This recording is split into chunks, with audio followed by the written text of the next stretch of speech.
बिस्मिल्लाहिर्रहमानिर्रहीम, अस्सलामुअलैकुम। आप देख रहे हैं JN न्यूज़ और मैं हूं आपकी मेज़बान सुंबल ज़िया। बुलेटिन का बाकायदा आगाज करते हैं और शामिल करते हैं अब तक की अहम तरीन खबरें।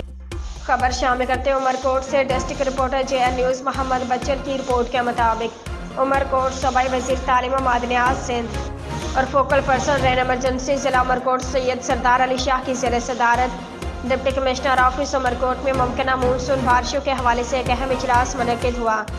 इस मौका पर इजलास में MPA EPS 50 Syed Amir Ali Shah, senator पौंजू मेल, deputy commissioner Umarkot Nabidurrehman Lad, SSP Umarkot Asif Raza Baloch, chairman ज़िला council Umarkot Haji Mohammad Bakka Puli, vice chairman ज़िला council Umarkot Mian Khalid Walhari, assistant commissioner सावारू पतहूरू संजय कुमार, कमिश्नर कुंडरी मोहम्मद खान, पाकिस्तान पीपल्स पार्टी का कायम मुकाम सदर और जनरल सेक्रेटरी ज़िला उमरकोट सूफी नवाज सोमरू, पाकिस्तान पीपल्स पार्टी के information secretary Burhanuddin Kambhar, XEN irrigation director ज़राअत, deputy director livestock doctor Ganesh Gathri, deputy director social welfare Noor Mohammad Shaikh, DHO Umarkot doctor Nandlal,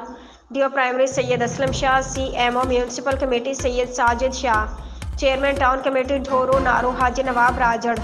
district information officer Umarkot Mohammad Aslam Bhatti, CMO ज़िला council Umarkot Imtiaz Hali Potu, town officer Farhan Nikari, public health engineering सूबाई वज़ीर सैयद सरदार अली शाह ने एक्सियन ड्रेन्स डिवीज़न और एक्सियन इरीगेशन उमरकोट वसीम अहमद सोमरू को सख्ती से हिदायत करते हुए कहा कि हाकड़ू, डोरू और पाकट ड्रेन में जहां भी रुकावटें उनको हटाकर फिल फॉर रिपेयर पेश की जाए।